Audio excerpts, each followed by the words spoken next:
तो हेलो दोस्तों, पहले पार्ट में हमने बात की थी चैप्टर नंबर 1 से लेकर चैप्टर नंबर 4 के इम्पोर्टेंट क्वेश्चन। ये है पार्ट 2 जिसमें हम बात करेंगे अध्याय 5 और अध्याय 6 की कि इसमें से कौन कौन से इम्पोर्टेंट क्वेश्चन हैं। जो अध्याय 5.1 है उसमें से क्वेश्चन नंबर दूसरा, इससे भी एक क्वेश्चन बोर्ड में आता है।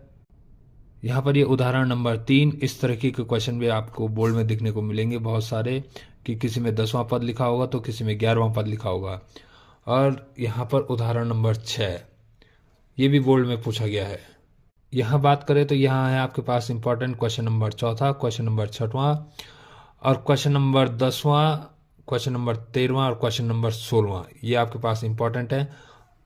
और ये क्वेश्चन नंबर जो 13वां है, एक ये वाला सवाल, और यहाँ आसपास है आपके पास एक कौन सा, ये उदाहरण नंबर 7, ये भी आपके पास 2-2 नंबर में आते हैं। उदाहरण नंबर 12वां भी पेपर में पूछा जाता है। यहाँ से मोस्ट इंपॉर्टेंट में जाता है क्वेश्चन नंबर 5वां, क्वेश्चन नंबर 7वां और क्वेश्चन नंबर 9वां। साथ ही साथ इस साल मतलब जो पिछले साल का बोर्ड हुआ था उसमें आया था क्वेश्चन नंबर 16वां। तो 15वां और 16वां भी ध्यान रखेंगे इसमें। अब बात करें अध्याय 6 त्रिभुज की, तो त्रिभुज में सब प्रमेय 6.1 सबसे ज़्यादा इंपॉर्टेंट है। इसको थेल्स प्रमेय भी कहते हैं।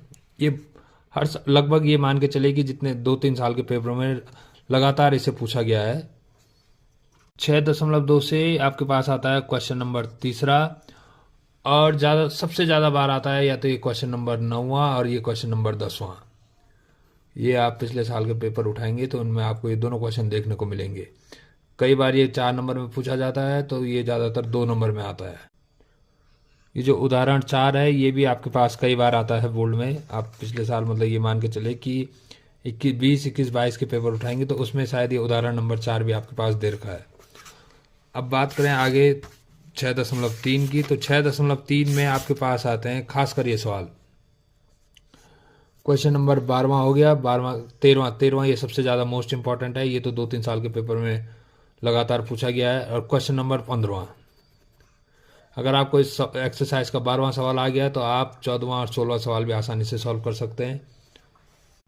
तो आपको अगर जानकारी अच्छी लगे तो वीडियो को लाइक करें, सब्सक्राइब करें और साथ ही साथ अपने दोस्तों के साथ शेयर करें। अच्छा है तो आप मेरे प्लेलिस्ट में जा सकते हैं, वहाँ भी मैंने कई वीडियो पे कई सवाल बता रखे हैं।